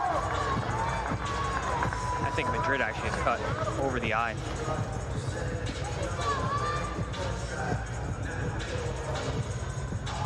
Well, again, just in patches, he stayed on the ropes a little too long, Aponte, but also some good work from him off the ropes in stages as well. Those long slicing left hooks have clearly opened up Madrid as we head into this final round. He's breathing heavily, he's worked hard through 7. And you spoke so much about how tough the professional career of Aponte has been. And I actually had a very similar upbringing. I had a lot of tough fights early on that people never saw that were off TV. I wasn't on major shows like this. But when I did finally get my chance, I was ready. I had been there with these tough guys. I had been through. I'd gotten a lot of rounds under my belt. And I think Aponte's in the same boat. And then when you get a Provodnikov, get ready. You make it happen. Rather you than me, my friend. Rather you than me. That was many moons ago. Hell of a fight, though. And, well, the big story of the week, that very same WBO belt at super lightweight has changed hands and, well, from what we're hearing, being relinquished in a divisional landscape at 140, which has been all changed the last 4 or 5 months. So Biron Matias, the IBF champion, essentially the dark horse of the division, Regis Prograis, defending the WBC tonight. Whenever Oliver Romero has a regular version of the WBA, he's less of a factor in the bigger picture, but all to fight for. Regis Prograis is going to have to be switched on in the main event against a dangerous Puerto Rican in Danielito Zorrilla, and Aaron Aponte is going to have to be switched on for these next 2.5 minutes, because Madrid, as he does, is piling forwards. Blood coming from that cut over the left eye now. Just chips away with that left hook on the inside. Tries to free himself. A little bit of space here. It's been really good action. Yeah, both men seem to be switched on here in this 8th round. You've got Aponte boxing smart from the outside, and you've got Xavier Madrid really pushing forward, looking to get as close as he can and do some damage. Hasn't been able to just yet, because Aponte is boxing nicely, but both men switched on, like you said. One of those fights that's played out exactly how I think we thought it would. Never supposed to be an easy night for Aponte, this, and it hasn't been. Madrid has been there all night long. Again, they just tie up and spent plenty of physical time in the clinch, pushing, pulling, trying to impose their game plan on the other. Aponte just trying to take that half step back, get on that jab, and set that big right hand up behind it. Doing a good job, like I said, drawing that line in the sand, keeping Madrid on the end of that stick. Just when he looks like he's going to find the exit, though, just off that roll, he just seems to kind of back himself back onto the ropes there. And that's where I think the team needs to work on that. He just occasionally boxes himself in when he doesn't need to. Lovely long right hand that time. Good feint and right hand. Feinted the jab through the right hand on the top. Good nicely. Yeah, for all the rawness, though, really, really great to watch. And he's given us some good fights so far. You always know what you're going to get with Aponte.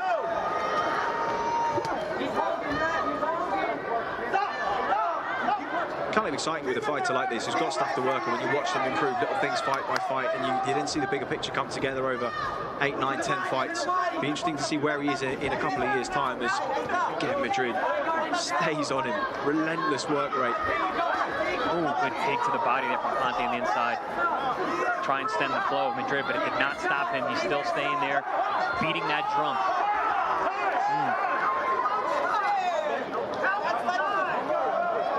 Another warning for a low blow, which... That was the warning that he probably should have got. Yeah, it should be the other way around. A couple of rounds ago, but there we go. Boxing works in mysterious ways. Madrid just chopping away. 15 seconds on the clock in this final round. Ponte trying to make himself a small target, stay side on, just responds with the right hand and the left hook. Now starts to let the hands go as they hear the 10-second clapper. Nice left hook from Madrid. Ponte just a little bit wobbly here, and Madrid senses a moment right at the end of the final bell, lands a right hand, great finish from Xavier Madrid. He has been there all night long, he raises his hand aloft. Aaron Ponte will believe he has done enough. And, well, sometimes you get two completely opposing styles that gel brilliantly, and that's exactly what happened here. Yeah, absolutely. I mean, it was a story of two fights, wasn't it? It was on the inside and the outside. On the outside of Ponte was the total control. On the inside, the workman-like movement of Madrid was taken over, was able to be physical with Ponte. He's physically strong, land good shots. The shorter punches, cutting angles, was way more effective on the inside for Madrid. And here we see that exchange at the end of the round.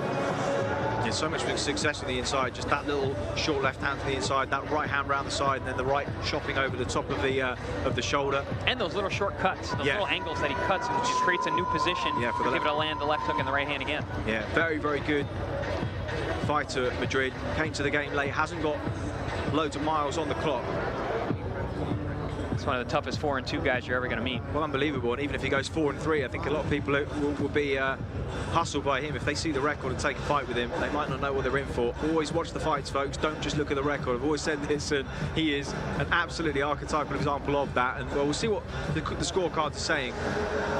Shouldn't be too wide either way, really, because he's had much success. But you feel the better work, the heavier shots, the more eye-catching shots landed by Aaron Ponte. Oh, absolutely. Yeah, I think Ponte should definitely get the win here, even with the point deduction. I think he won more of the time. He was able to get the fight on the outside. But even on the inside, he was still landing some big shots and doing damage, even though he was getting outworked at times.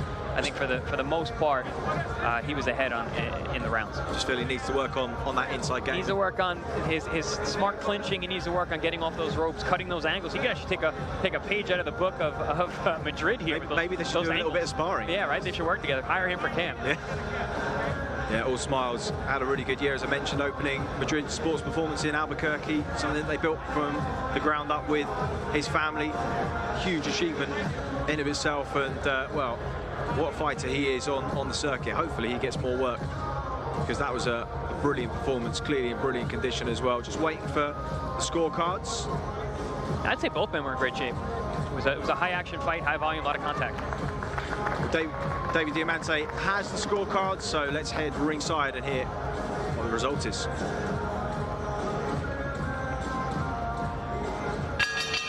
Ladies and gentlemen, after 8 rounds of action here in New Orleans, we go to the judges' score totals. Larry Berger, 78-73, Ponte. Terry Boudreau, 76-75, Madrid. Keith Thibodeau, 76-75 for your winner by split decision, Xavier by any means Madrid. Well then. Well, listen, he was pressuring the fight all night long, and we said with that point deduction, come back to haunt Aaron Ponte, and it has. And well, he knew the value of, like we mentioned, that knockdown that was a slip against Molina that saved him from a draw tonight. He's been on the other end of boxing's bad luck, and he has his first career defeat. And well, you have to say, Chris, regardless of whether you felt Ponte did the better work or not, this man was there all night long working away, and well, he's got his reward tonight. Absolutely. I mean, it's a highly contested fight, competitive. Without the deduction, it was a majority draw. Yep. So it was a very, very tight fight. I mean, I thought Ponte squeaked it out, but hey, this is why they fight. I think we need to do it again. I think maybe we'll see these two in a ring. But congratulations to Xavier Madrid. He moves to 5-2. What would be considered a big upset. A bit relaxed and had an air of confidence about all week long, and you can see why from his previous performances. Aaron Ponte, relaxed as you like too, and he started really, really well. Ponte just caught him with something early in the fight that maybe caught him a little cold, but Madrid just grew into the fight as the rounds went on. And this is where he had the most success. Yeah, it was a very workmanlike performance from Madrid. He got inside, he was in great condition, he's physically strong, he imposed his will and made Aponte fight his fight, where he was not comfortable on the inside. And like I said, Aponte landed some good shots on the inside. There you see making a little space and creating with the overhand right. But whenever it was on the inside, it just seemed like Madrid was where he wanted to be and was having getting the better of the exchanges. I really think that last round, that series where Aponte got stuck on the ropes, might have been the difference. And I think he could have squeaked out that round. Yeah, I think throughout the fight as well, because he had options to find the exit. Yeah. Didn't do so on a regular enough occasions, and he got boxed in, and he boxed himself in at times, and Madrid consistently worked away. Well, there we go. What a brilliantly matched fight that was. Aaron Aponte, his first career defeat in 9. Xavier Madrid moves to 5-2. And coming up over the next few weeks, we head to New York next week. Edgar Berlanga, a year out of the gym, in against former Irish world title challenger Jason Quigley, all live on DAZN June 24th. Then 2 of the top super lightweights in Britain, a unification for the British and Commonwealth title between Dalton Smith and Sam Maxwell in Sheffield, Saturday, July the 1st. And then Armando Stanionis and Virgil Ortiz Jr. do battle July the 8th. And then Josh Kelly and Gabriel Alberto Corzo, Saturday, July 15th in the north of England, all live on DAZN over the next few weeks. And, well, India Rodriguez pushed Mio Yoshida, former Japanese super flyweight world champion, really hard just 7 weeks ago to a majority decision defeat. Ginny Fuchs in up against it tonight, 2-0, and she's dominated her first 2 opponents. This young lady starts incredibly fast indeed. She could be a real handful of it. Oh, no, absolutely. This is a huge step up for Ginny. You know, someone with so much experience. This is only Ginny's 3rd professional fight. She's fighting someone with this much experience, who's a spoiler, really. You know, so really anything can happen this night. We're going to see how good Ginny is tonight. This is our 3rd contest of the night here on Before the Bell. See the condition that Rodriguez is in. She is ready for war. She's coming home tonight as well, of course, a New Orleans girl. Sometimes preparation and opportunity meet. Not often in boxing, but she's got the call here to box at home against someone she knows has got a good pedigree and a name about her. She sets a high work rate early. Ginny Fuchs will have to be on her game in our 3rd contest of the night here on Before the Bell, coming up in just a few moments' time. And of course, we'll be going live on DAZN for the main show at 7 o'clock. Jeremy Hill and Mark Too Sharp Davis, not a name we've heard for a long time. 8 years exactly. I know, 8 years, of course. Was defeated for the first time in 2014. He's up in our first contest of the night. But right now, we're ready for Ginny Fuchs and India Rodriguez to bring them to the ring. Here's David Diamante.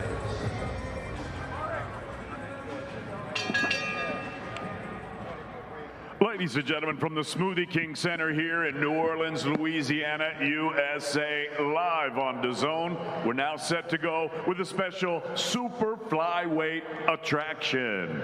Set to make a ring walk from New Orleans, Louisiana. Please welcome India Azuka Rodriguez.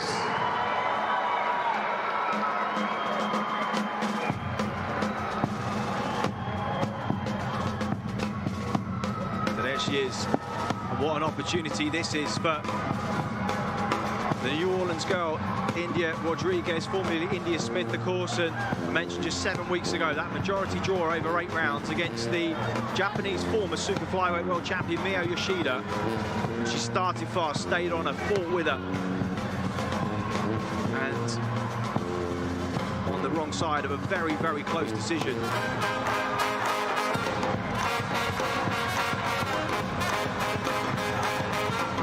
Fast starter, aggressive volley puncher will waste no time letting her hands go. And at this point, I would like to welcome Michaela Mayer to the broadcast. I've swapped you out with Chris Algieri because he is. There you are. Hello. Hello, Mum. Great to have you. It's great to finally work with you. You're obviously a good friend of Ginny Fuchs. You've known her for a long, long time on the Olympic squad together. She needs to get the rounds in tonight. This is a great opponent in which to do that. She's a handful, this girl. She is, and she's actually fought a lot of the top names that we know of today. One being who actually she got the victory against was Sue Verbena. She also went up against Christina Cruz for her pro debut. Christina Cruz got the nod there, but she's a tough opponent. She comes to fight, and so she's going to have to be on her P's and Q's tonight.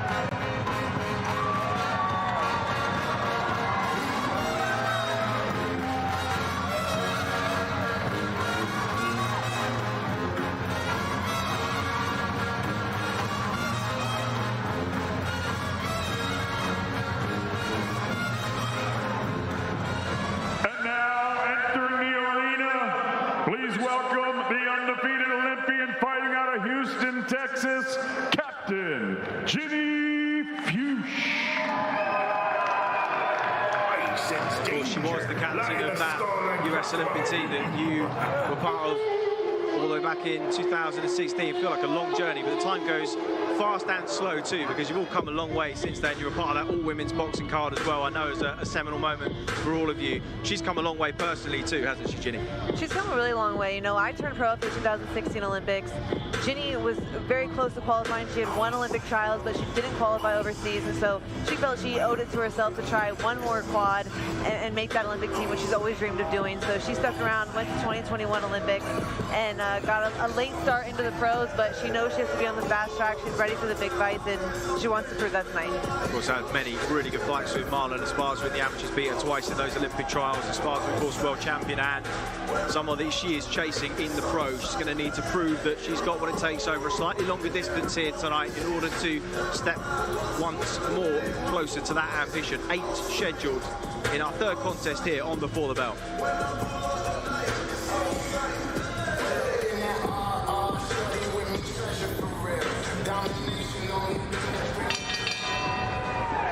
Ladies and gentlemen, from New Orleans, Louisiana, live on DAZN, we are set to go with a special super flyweight attraction. It's all being brought to you courtesy of Mr. Eddie Hearn of Matchroom Boxing. We're sponsored by Bet Online and Stagefront. Introducing your 3 judges scoring this contest from ringside. From Louisiana, Larry Berger. From Mississippi, Keith Hughes. And also from Louisiana, Keith Thibodeau. And at the sound of the bell, your third person in the ring from Louisiana, referee Terry Boudreau. And now, ladies and gentlemen, 8 rounds of boxing scheduled in the super flyweight division. Introducing first, fighting out of the red corner, wearing the purple, gold, and green. She scaled 113.2 pounds. Her professional record, 6 victories, 7 defeats, 2 draws, with 1 win coming by way of knockout. Fighting out of New Orleans, Louisiana, India, Azuka Rodriguez. And her opponent across the ring, fighting out of the blue corner. She wears purple with gold trim. This southpaw scaled 113.4 pounds. Her young professional record, thus far perfect. 2 fights, 2 victories, 1 of them coming by way of knockout. Here is the 2021 Olympian, fighting out of Houston, Texas, Captain Ginny Fuchs.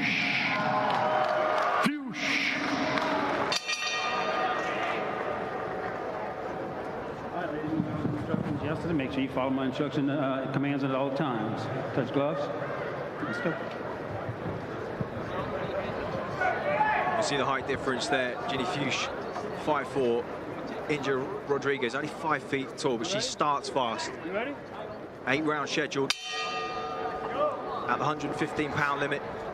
For the New Orleans girl, she'll know what an opportunity this is to upset the odds, and she's coming out as we expected here. But, well, Ginny Fuchs has looked faultless in her first 2 professional outings. She's struggled to get fights so far. Her opportunity to really impress on a big platform too.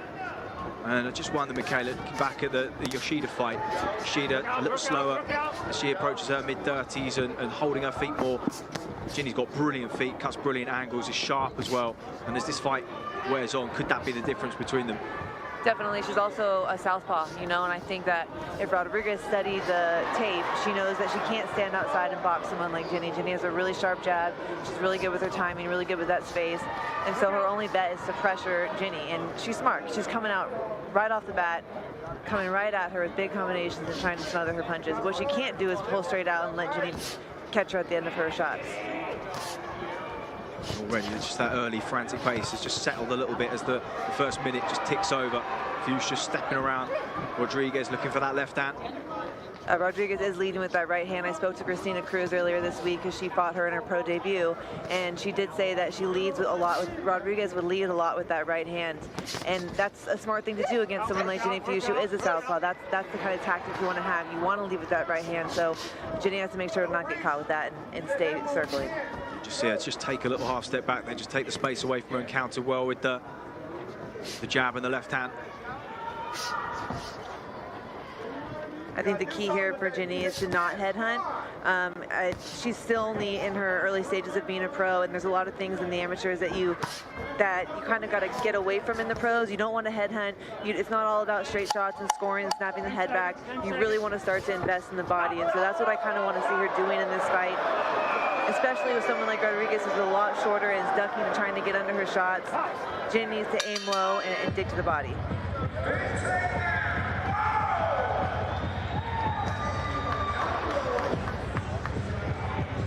Dealing with one of these, you need the free Fix Finder service from AutoZone. It checks these warning lights to email you a detailed report. It's the most complete free warning light report backed by technician-verified fixes. We have a problem. The world is changing. War is coming. Well, it was bound to happen sooner or later. Ethan, listen to me. The world's coming after you. Stay out of my way.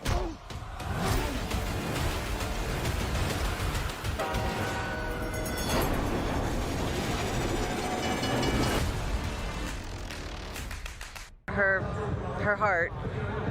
So she obviously had to wear the LSU colors tonight, purple and gold. Yeah, for Rodriguez as well, homecoming of sorts and timing meeting opportunity here for her. She knows the pedigree of Fuchs, what that brings and what it would mean to upset her. And just 7 weeks after, probably her career best performance so far as a professional, even in defeat. Just seen it a few moments ago with Xavier Madrid and Aaron Aponte. Shorter fighters pressuring the taller, rangier fighter and imposing their style and their game plan over the 8 rounds. Can she do it here? Ginny Fuchs just stepping across to her left-hand side, just looking to work that jab. Lovely work off the angle as well. You can see Rodriguez whipping those hooks on the inside. Ginny's got to make sure to carry her hands, bring them back to her head. Let it go, let it go, let it go, work out.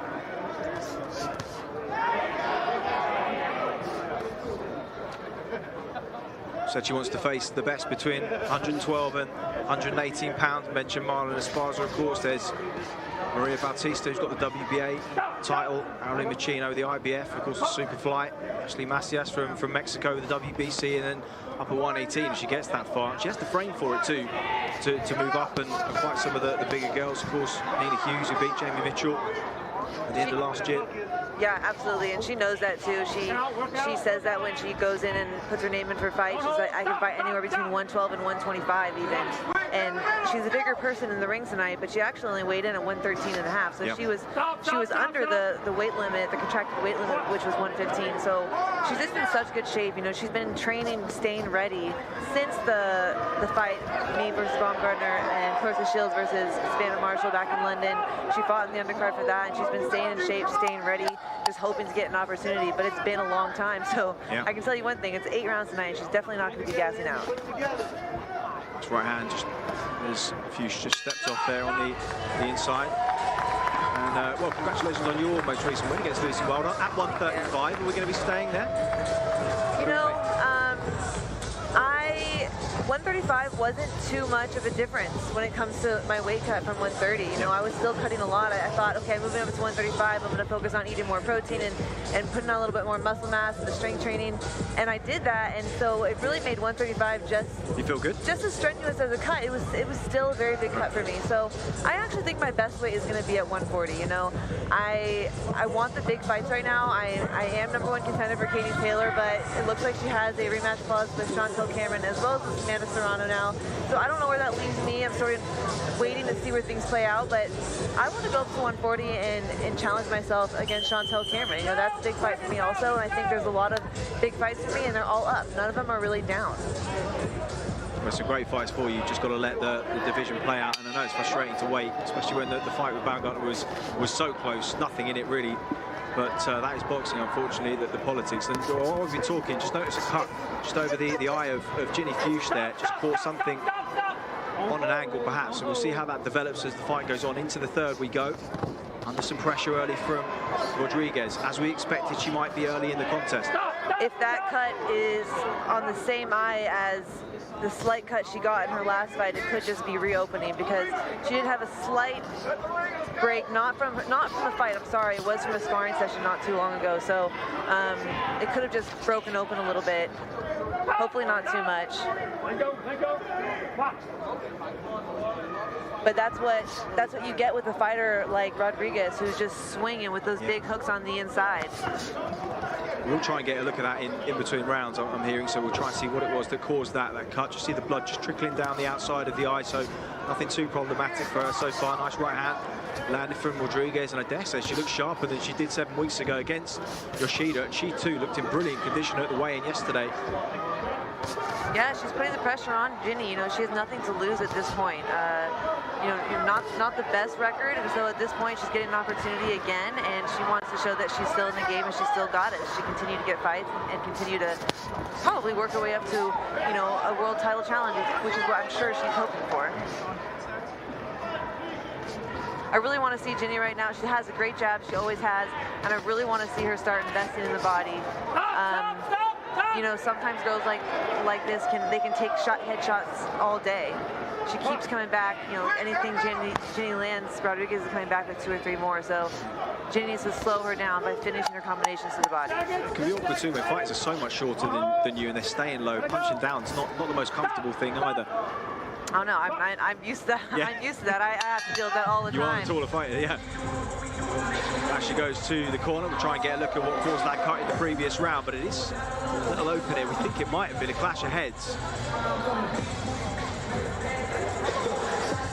Yeah, could be that there. As you say, there's real flurries of activity coming from Rodriguez too. Nothing intentional there from her. No, and like I said, I do believe that may be an old injury that's sort of opening up right now.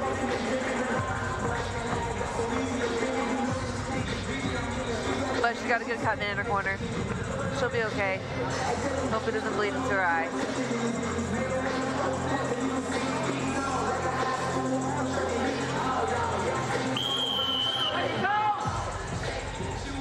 She'll know that a roughhouse approach and volume is her best chance of winning this. She's not foolish enough to believe that she can just go and outbox the pure boxer here.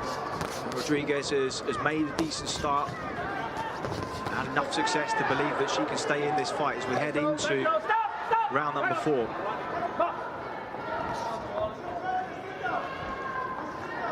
Made it awkward with that head movement at range just to establish the jab from Ginny Fuchs. That's a nice right hand over the top there. Yeah, she dropped her backhand right over Ginny's.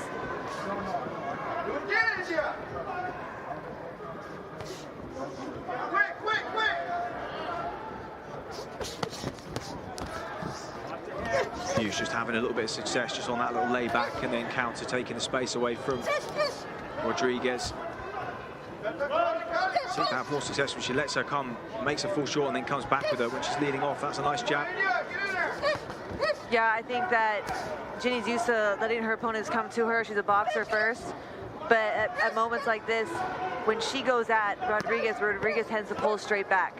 And then she stops. You got to continue that momentum and sometimes do exactly what your opponent's doing to you. Rodriguez is pushing her back right now, so Ginny's got to bite down and push her back just like that. The double jab, straight shot, and then come back with a second combination and not let her come forward, because Rodriguez looks comfortable when she's coming forward. That's when she's most comfortable. She doesn't know how to fight going backwards. So Ginny's got to see that, adapt, and start pushing her back. Good double straight left.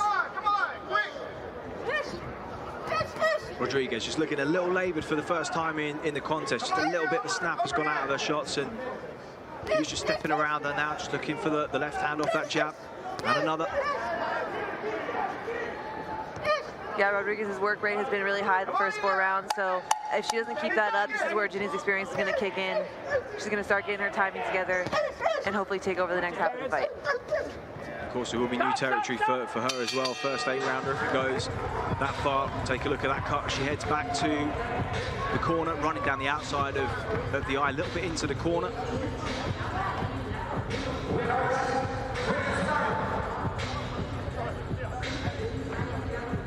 It's a pretty long cut, that, you know.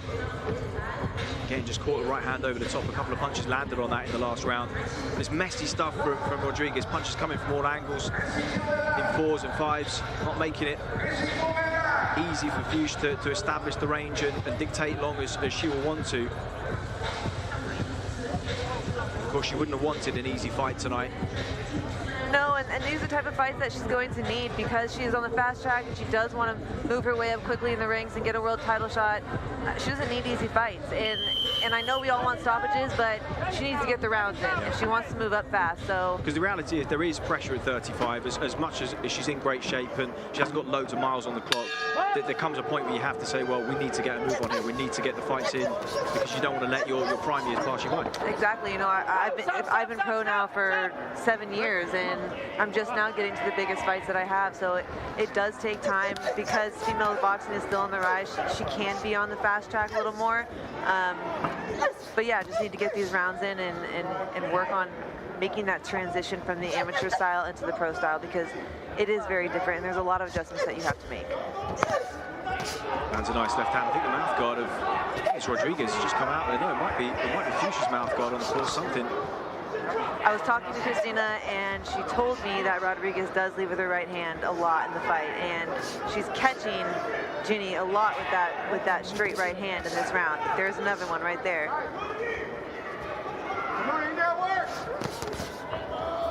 She's got to make sure to keep her chin tucked and not let her head rise up. Move it side to side. And does not be in the way of Rodriguez's straight right. Counters her well with a couple of shots there, and again Rodriguez just tries to tie her up.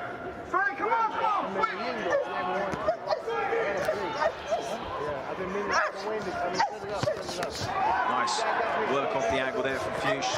Rodriguez again just muscling forwards. It's untidy work from her. She's just landing one shot in every 3 or 4 that she's throwing. It's not high percentage, but because of the volume, there is stuff getting through here. There's a mouthpiece on the ground, or whatever that is, something. yeah. Tape. Something, yeah.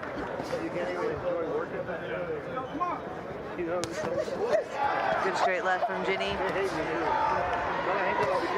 She's got to start dropping the body shots now. She's got to finish the body. The 1-2 isn't going to keep someone like Rodriguez off you. You've got to slow her down with the body shots and hurt her and make her respect you, make her not want to rush in and stay inside. Good 3-punch combination, just pressing her back there and finishing the round strongly.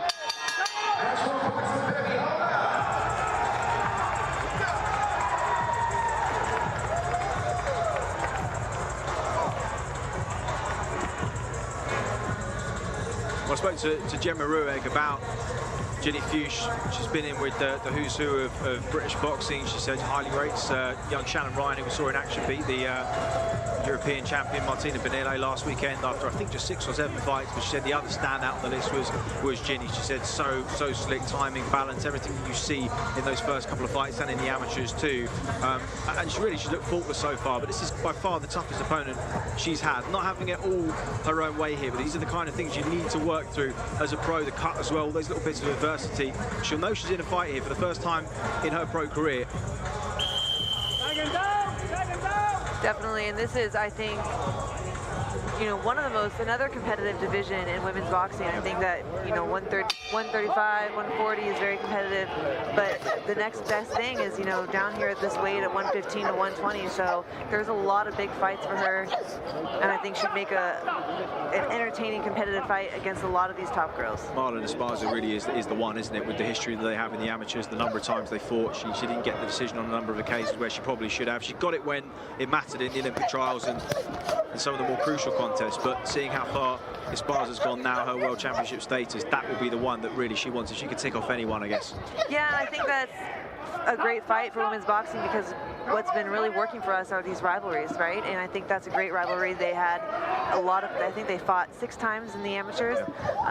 Marlene beat her the first 4, and then Ginny came back when it mattered, like you said, at the Olympic trials and beat her for the Olympic spot. So I'm sure Marlena Esparza would want to try and get her revenge there and get that win back.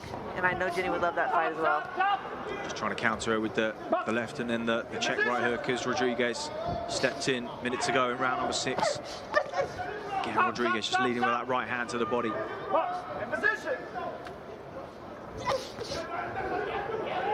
To have a habit of spoiling and making things messy, rushing in with 3 and 4 and then just holding.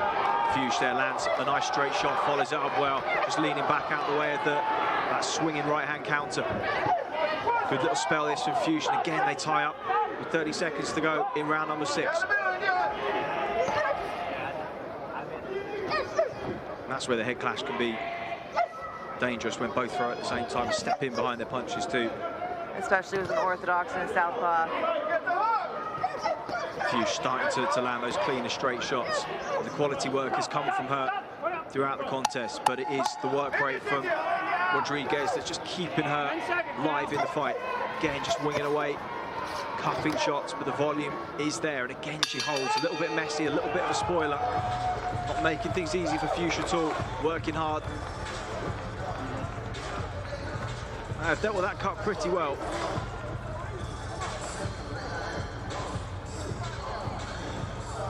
We knew what she was going to bring tonight, and she has brought exactly that. Lovely uppercut left hand, just sent her back onto her heels, and Fuchs clearly sensed a moment there, and that was a lovely passage where she just, like the amateur days, hit, lean back, make your opponent miss and go again. Yeah, you can see she felt like she hurt Rodriguez there and tried to finish her and follow her back to the ropes. You know, that's when I'd like to see her really drop the right hand and dig down to the body, because when you have Rodriguez on the retreat like that, she's going to duck and move and slip and try and roll and not get hit. And the head moves, but the body doesn't. So in these next few rounds, if she really wants to do some damage to Rodriguez, she's got to start investing and finishing with some big body shots. She's clearly got good finishing instincts, because remember her pro debut against Randy Morales, she dropped her at the end of the first round. She just caught her with a shot and immediately felt like she'd done some damage, stepped on her, put her hands together and put her over.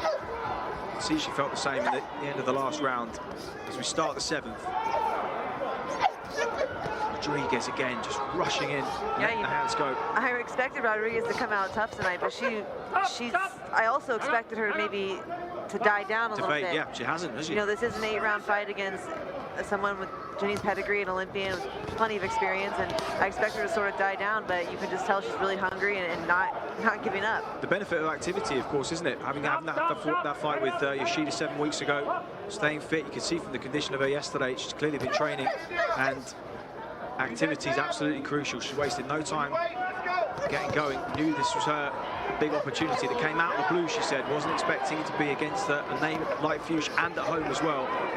2 huge boxes ticked, and not one she can let go quietly, and she isn't doing so thus far. Stiff jab from Fuchs.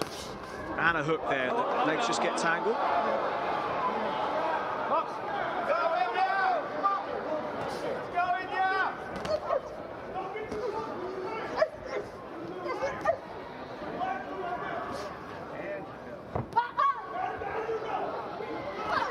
Yeah, Ginny's one of her best assets has always been that stiff, hard jab.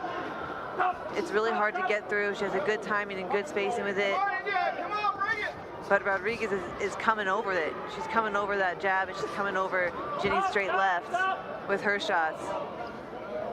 And Ginny's head has been a little bit up and centered in the middle. You know, I think a lot of the things in the amateurs is it's offense, offense, offense, and your offense almost becomes your defense, because you only have 3 3-minute rounds, and you're trying to score and get those points off and win that round. And so now it becomes a little challenging in the pros to make that transition and focus more on strategy and not just scoring, but setting up your shots and working on the defense. So I think that's one thing she'll take away from this fight tonight. But like I said, great experience. It's the type of fight that she needs. Every time she throws, you see Rodriguez always steps right towards her, closes the space down. That makes it difficult to find the space that she needs to work. It's not been the cleanest fight for her. As you say, these fights aren't always going to be perfect. They're not always going to be exactly how she wants them to be. It's about trying to work through the problems that are in front of you. And she's caused her own set of problems, as she does as a fighter tonight, Rodriguez.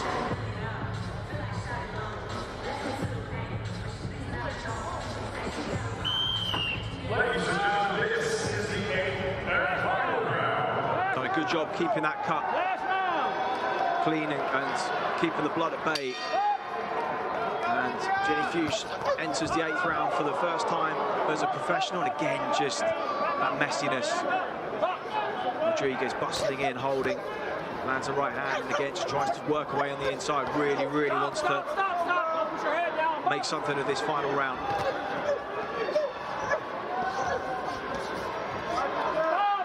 Rodriguez is fighting like the underdog. She knows she's the underdog. She knows that maybe a lot of people aren't betting her to come in here and win against someone like Jenny Fuchs, but she has not stopped every single round, giving it her all.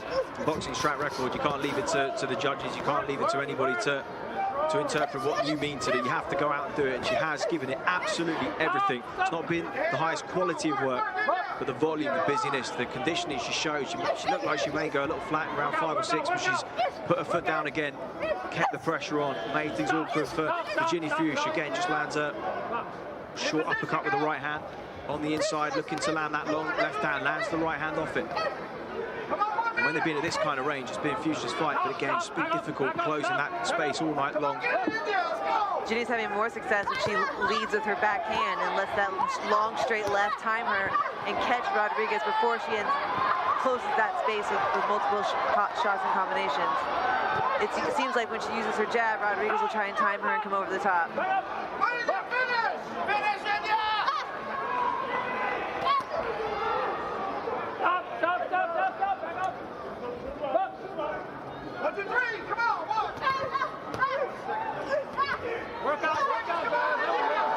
Swinging away, work out who will finish stronger here. Just over 15 seconds to go in the 8th and final round. Left hand counter. Again, leading with that straight left is when she's successful. With that right hand, that first jab kind of smothers the shots, and she doesn't get that backhand in. So first 8 rounds in the books, and crucial 8 rounds for Jenny Fuchs. Rodriguez gave her absolutely everything she had. It wasn't the quality work, but it was the volume, it was the consistency, it was the pressure. She brought everything that she has as a fighter. She knew that this was her big opportunity tonight. It'd be interesting to see whether the judges deemed it enough, how many rounds they've given her on the cards. That cut early for Fuchs as well. They had to manage that in the corner. They did so well.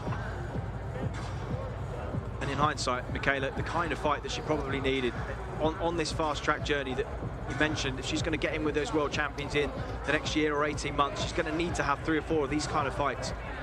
Yeah, and I think the shots that came from Jenny, and you can obviously tell she's a little bit more technical and more sound of a style, but Rodriguez did land a lot of big shots. And like you said, this is a fight, a learning experience for her, because it's a style thing too. You know, it's tough going in with an opponent like Rodriguez who's relentless and doesn't stop, and you're having to box and also bang on the inside and put all your tools together and maybe do things that Jenny hasn't really practiced as a pro yet. So a great test, but great experience. Good job for both of them.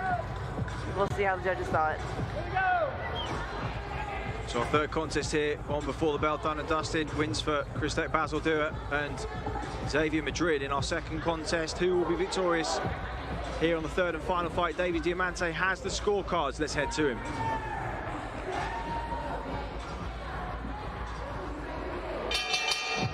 Ladies and gentlemen, after 8 rounds of action here in New Orleans, we go to the judges' score totals. Keith Hughes and Keith Thibodeau both scored about 80 to 72. Larry Berger, 79 to 73. All 3 for your winner by unanimous decision. She's still undefeated, Captain Jenny Fuchs. So wide on the cards from the judges. Rodriguez looks disappointed because she gave it her all, but it was the quality work that they favoured over the 8 rounds. I agree, and I think Jenny won the fight. I just always like to, you know, try and think about what the judges might have saw, because you just never know. And I think Rodriguez really gave it the fight of her career. I mean, she came out and she pressed Jenny every single round. So props to her. That was a great fight. She'll give a lot of other top fighters challenges in the future. but tonight went to Ginny, so I'm proud of her and just looking to see what else she does. You gonna stay around and watch the rest of the card? Yeah, of course. You've known Teofimo Lopez a long time. How did you react to his decision this week after probably the performance of his career last weekend to relinquish the WBO title at 140 pounds 5 days after winning it? Clearly there's stuff going on outside the ring. I mean, I'm disappointed to hear him say that. You know, he's back on top now. Amazing performance, one of the best performances I've seen from him. So I think that it's all up from here. Now he has everything in his hands. He calls the shots now. So there's some really big fights for him, and I think everyone wants to see him back in the ring, and I hope that maybe it's just a stunt. He gets back in there. So this was the story of the fight. Rodriguez rushed her with everything that she had, but Ginny Fuchs with the long straight shots was what the judges deemed to be the cleaner work, and she won it on the card. Michaela, I'm going to let you go. Thank you so much for going. Congratulate your friend. Pleasure. Thank you for coming to join me as well. Go backstage and congratulate your friend, and I'm going to switch you out for tonight's promoter. He has dressed for the warmer climate. Pop those on. Sort of Hawaiian helicopter pilot vibes there, as you will see in just a moment's time. Ginny Fuchs there having her hand raised for her third professional victory of the night here on Before the Bell as we close out proceedings. Always a pleasure to be joined by Eddie Hearn. Look at this. I mean, you can't explain. People are moaning in the UK about how hot it is. I think if they came here for half an hour, they would change their mind. Yeah, I mean, I was pleased you didn't do the 5K this morning. No chance. Because that was absolutely brutal. I saw the picture. I saw the before and after. Awful. Wouldn't have used the after if I was you. An upset on the card. Aaron Aponte has been matched really hard so far. Xavier Madrid, having watched him, knew it was going to be a tough fight, but the judges favoured the pressure and the inside work of him. Great win for Madrid. Yeah, I wasn't sure I agree with that. I don't know how you scored the fight. I felt like Aponte dominated the early part of the fight. I thought the point deduction was a little bit harsh with no warning as well. Warning, yeah. But you know, you've got to show a little bit more than that sometimes. You can't just, you know, listen, I like to see fighters fight on the inside. I think it's entertaining, but at the end of the day, you've got to be beating opposition that's 4-2. You know, if you're a top blue chip prospect, you can't be losing to fighters like Xavier Madrid, with all due respect. So a big blow for Aaron Aponte tonight, and has to learn. You know, he just looks like he wants to fight the whole time and sit on the rope and sit on the inside. And look at the reach that he had. Every time he kept it long, he was pinging him everywhere. So, you know, he'll be very disappointed. Yeah, but another win for Christek Basildua. Let's take a look at what's coming up on the main card, starting at 7 o'clock local time here in New Orleans. About just under 15 minutes time from top to bottom. We're starting with Jeremy Hill and Mark Too Sharp Davis. Been out of the ring for 8 years, came back last summer. How much has he got left in his mid-30s against the young hungry lion as Jeremy Hill? Ramla Ali, after a really spirited performance, overcoming Avril Matthew in 10 rounds last time out, in against Yelissa Guzman, pushed Yamanef Nakado a couple of years ago for the world title in the WBC. Really hard. Be a good test to know where Ali is tonight. And of course the Wonder Boy, Shakran Giasov, against South Florida's Harold Calderon. WBA welterweight title eliminated before Regis Prograis defends the WBC World Super Lightweight title against the dangerous Puerto Rican Danielito Zorrilla. Only one defeat in 18 to Arnold Barboza last summer. Was outboxed for the majority of that fight. Had a big moment late, had Barboza going. And Prograis too, against Cepeda in November, dominated the fight, got a little bit buzzed in the 10th. He boxes hands down and hands low. And when he does get caught by a puncher like this, we'll know if he can be dangerous tonight. Yeah, I think this is a very dangerous fight. I mean, you know, you have Miguel Cotto and his team behind Zorrilla. You have Robert Diaz as well, former Golden Boy exec, managing him. You know, they fancy their chances in this fight. I feel like it's going to be a very explosive fight. I think the atmosphere in here is going to be fantastic tonight for Regis Prograis, but a lot of pressure. More media than he's ever done before in the build-up to this fight. The pressure of fighting for the first time in his hometown in 5 years, and also the thought of what might be. Bill Haney flown in this morning to have a little bit of a scouting mission for Regis Prograis. You've got Jack Catterall back in the UK dying out for that fight. You've got unification fights. I understand Teofimo Lopez hasn't vacated his world title actually, so which makes sense. But you know, there's massive fights out there for Regis Prograis, but he really needs to look good tonight. And I think Zorrilla will bring the action, he'll bring the fight, and I think we'll get a cracker. Yeah, WBC title on the line in our main event. Plenty to come before then. Eddie, pleasure as always. Enjoy the action tonight, and to you at home, thanks for watching on Before the Bell. All roads lead to a homecoming, first time in 5 years for the new WBC Super Lightweight Champion of the World, Rougarou Regis Prograis.